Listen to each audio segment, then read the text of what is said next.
is about the Eucharist. So, if you love the Eucharist, you love everything. Amen? Amen. Because Jesus Himself is the Eucharist. Okay. Balik ko na ko, sige lang ko balik-balik kami na sharing. The wholeness of Christ, the wholeness of the person is the heart. Muna yung gingon sa the philosophy of the Jewish tradition. The wholeness of the body is heart. Sa misa po, o sa Eucharistia po, the fullness of Christ is the Eucharist. Amen? Tingnan mo na ngayon. If you nag-devote ka sa Eucharist, nag-devote po ka sa Sacred Heart. Hindi mo siya hindi na magka-away, magkakuha.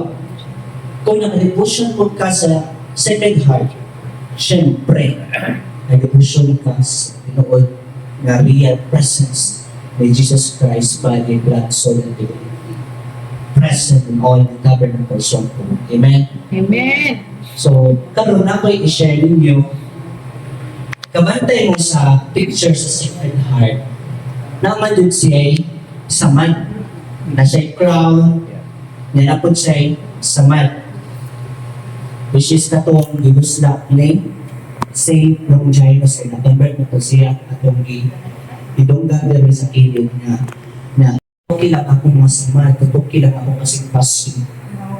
Magpinagi ani, unsa ko kasamaran, samaran di ang masing pasin, na kana lang gamay na, igahilak na nanin. Ibuwagan na kasuya, nangabit ang iyong masawa, ibang bana, hilak-hilak din ka. Okay rin na, hilak, kaya masakitan ka, namatay kasing pasin. Pagkalawa kasing-kasing ni Kristo, dugo. At dugo siya, buhit siya. Ano siya, come back to me with all your heart. Don't let fear keep us apart.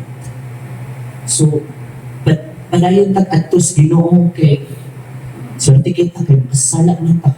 Diba? Swerte kita kay ang Ginoo may dili sa mga mata na pagdilig sa mga kasasala. Manikamot ang ta. Kung madagma ta, bangon ta. Enter na po ta sa door of clemency, the door of mercy. Tungkol sa iyong pagrelasyon na po sa Ginoo, nanapod ka sa door of love or door of charity. Tungkol sa charity mo, na-failure naman po ka.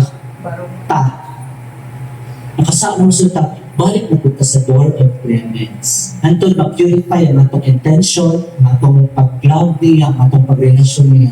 Antong makaputi na nato ang the door, the room of union. So, wala isip Kristiyanos, ato din gigugmaon din kasing-kasing na nasa pangatubangan ang Eucharistia na si Jesus himself na inside, this is me, this is my body, op est in corpus meum. This is my body. So sa ito pa, di na ako makakanginoon. Kung tanawin mo ang mga website ni St. Carlo Acutis na malitod na ng mga milagros sa Eucharistia, heart jud ang resulta, AB jud ang dugo. So, dili man makakanginoon. Natay problema? Ayaw daw ka sa iyong siliman. May problema ko sa after 30 minutes, naibong na lang kami pa rin po ang line sleep. Hindi ito ba nga tabag-tabi? Pero, okay, marites man. Pero if we go to Jesus Lord, we are the way to Amen? Amen. So,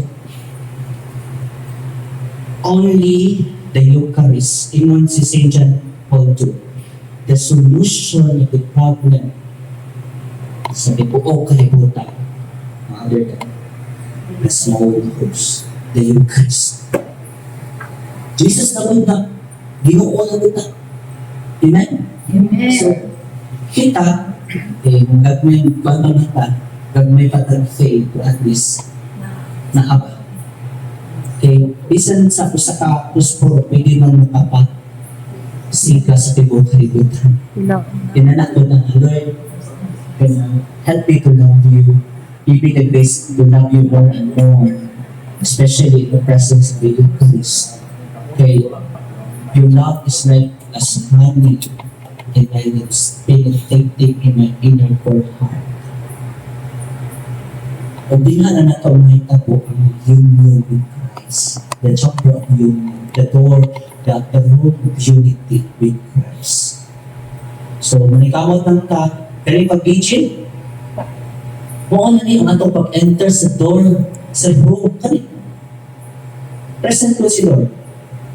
Ang number one, tabernacle ni Jesus kay si Mama Mary man kay naman siya sa tatiyan ng mukso na nai tabernacle ka ba. Expose ko din siya so naka-enter ta sa iyang chamber of kasi natawag na kami mercy. Antod mo, padayon ta sa love until you are here. Glory to the Father, and to the Son, and to the Holy Spirit.